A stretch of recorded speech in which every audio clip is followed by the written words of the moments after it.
ሚስቱን አዛ የሚያደርግ ደካማ ሴትን አዛ የሚያደርግ የቂያማ ለታ እሷ ከሳሽ ሆና ትመጣለች። አላህ ዳኛ ሆኖ ይሰየማል። እኔ ጠበቃ ሆኜ እከራከራለሁ አሉ። ምን ይበጃል ጎበዝ?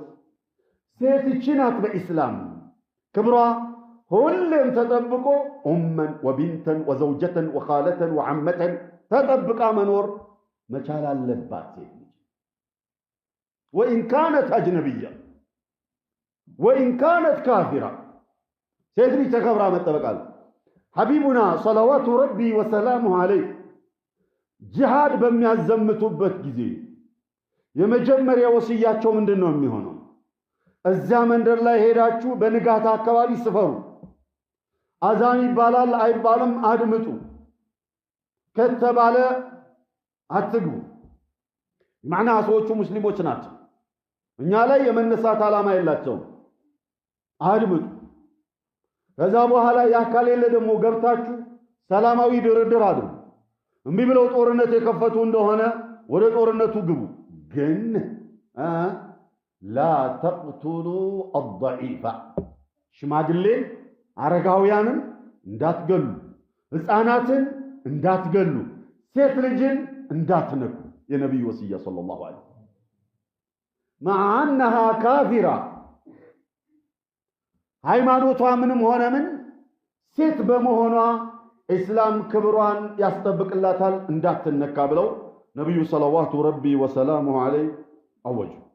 እኽዋን ነቢዩ ስለ ሚስቶች في حديث أبي هريرة الذي أخرجه الإمام البخاري رحمه الله في صحيح قال الحبيب استوصوا بالنساء خيرا سيتوچاچو لاي ملكامن አደራ መልካምነትን ደግነትን ኸይርን ብቻ ለነሱ ኸይሩን ብቻ አድርጉላቸው።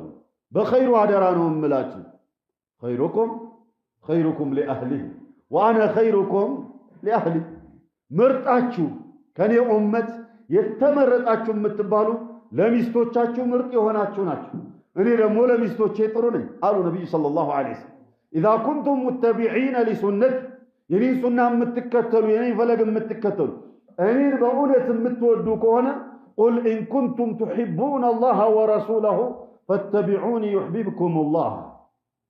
እኔን ተከተሉ፣ የኔን አባባል ተግብሩ።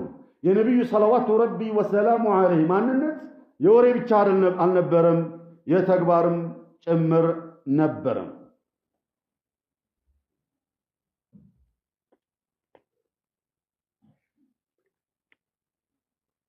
قال الحبيب صلوات ربي وسلامه عليه من حديث عائشة رضي الله عنها وأرضاها قال من يلي من هذه البنات شيئا كالنزي سيتوش قدي حلافينة يوسد ልጆቹ ሊሆኑ ይችላሉ፣ የወንድሙ ልጆች ሊሆኑ ይችላሉ፣ እህቶቹ ሊሆኑ ይችላሉ። በኋላ ላይ ስለ ውርስ እዳስሳለሁኝና እዛ ላይ እናገረዋለሁኝ። እነዚህ አካላት እሱ ላይ ኃላፊነት ያላቸው ናቸው። ያኔ ኃላፊነቱ የሱ ነው፣ እነሱን መንከባከብ። ሚስት ልትሆን ይችላለች፣ ልጅ ኢላኺሪ ሊሆኑ ይችላሉ። ኢዘን መን የሊ ሚን ሃዚሂ البنات شيئا ከነዚህ ከሴቶች ኃላፊነትን ወስዶ የሚንከባከብ فأحسن إليهن ለነሱ መልካሙን ሁላ ያደረገላቸው እንደሆነ ኩነ ለሁ ሲትረን ሚን النار የቂያማ ለታ ከጀሃነም ግርዶሽ ይሆኑለታል። ለምን ለነሱ እንክብካቤ ስላደረገና እነሱን አስደስቶና እንደላ